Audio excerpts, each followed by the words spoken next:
अस्सलाम वालेकुम। आप देख रहे हैं दुआ का किचन। तो आज मैं बना रही हूँ ईद उल अज़हा स्पेशल में चपली कबाब, पिशावरी चपली कबाब। और इसे हम बनाएंगे और इसे स्टोर करके भी रखेंगे बनाकर। तो यहाँ पर सबसे पहले मैंने ले लिया 1 kg बीफ कीमा और इसको मैंने इतनी अच्छी तरह से वॉश किया है कि ये बीफ कीमा ऐसे लग रहा है जैसे ये चिकन का कीमा हो गया है। एक तो मैंने इसको अच्छी तरह से वॉश किया है और उसके बाद मैंने इसको बिल्कुल फ़ाइन चॉप कर लिया है, जैसे हम सीख कबाब के लिए चॉप करवाते हैं वो करवा लिया है।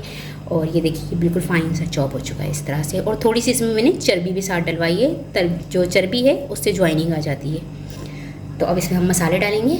यहाँ पर ली है मैंने 2 अदद प्याज और प्याज को मैंने बिल्कुल फाइन चॉप किया था और उसका जूस निकाल दिया। ये बिल्कुल ड्राई है प्याज। ये प्याज डाल देंगे। फाइन चॉप की हुई 5 अदद सब्ज़ मिर्च, ढेर सारा सब्ज़ धनिया पत्ता बिल्कुल फाइन चॉप कर लिया है, ये डाल देंगे। 1 अदद अंडा।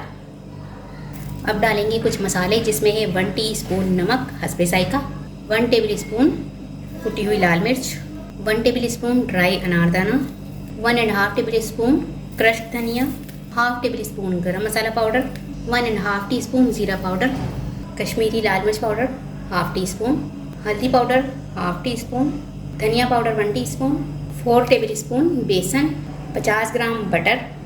अब इसे हाथों की मदद से अच्छी तरह से मिक्स कर लेंगे मसल के। अब आखिर में डालेंगे इसमें फ़ाइन चॉप किए हुए टमाटर के जो है मैंने सीड्स निकाल के फिर इसको ही कटिंग की है बारीक बारीक। इसको भी मिक्स कर लेंगे। बिल्कुल एंड में मैं इसमें डालूंगी 1 टेबलस्पून अदरक लहसुन पेस्ट। मिक्स कर लेंगे। ये मसाला हमने तैयार कर लिया है, इसे 1 घंटे के लिए फ्रिज में रख देंगे। तो यहाँ पर चपली कबाब का मसाला काफ़ी अच्छी तरह से सेट हो चुका है। इसे फ्रिज से मैंने निकाल लिया है। अब हम कबाब बनाना स्टार्ट करेंगे। तो यहाँ पर कटिंग बोर्ड पर मैंने एक बटर पेपर बिछा दिया है और अब हम कबाब बनाना स्टार्ट करेंगे। हाथ को जो है मैंने अच्छी तरह से ऑयल ग्रीस कर दिया है। तो कबाब जितने बड़े आपने बनाने हैं इतना आपने मटेरियल हाथ में ले लेना है। इस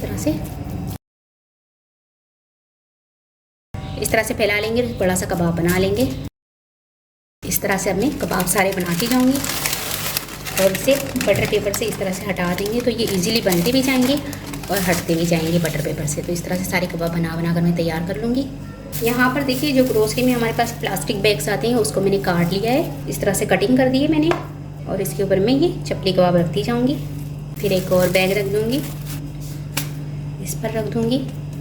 तो यहाँ पर इस तरह से मैं प्लास्टिक रैप लगा कर कबाब रखती जाऊँगी एक दूसरे के ऊपर।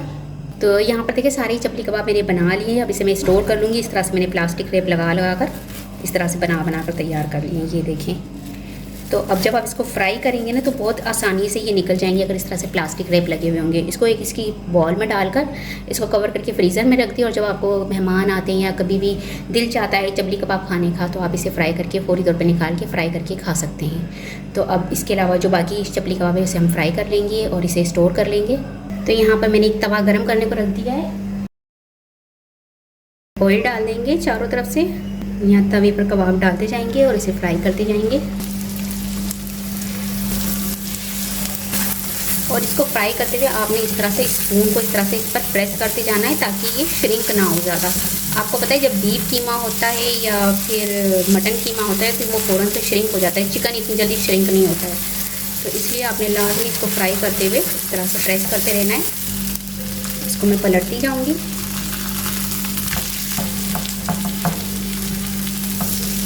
और इस तरह से हम चपली कबाब को फ्राई कर लेंगे। चपली कबाब यहाँ पर फ्राई हो चुके हैं, इसे निकालते जाएंगे और इस तरह से सारे चपली कबाब फ्राई कर लेंगे। और ये देखिए टूट भी नहीं रहे, अच्छी तरह से कंबाइंड हो चुके हैं।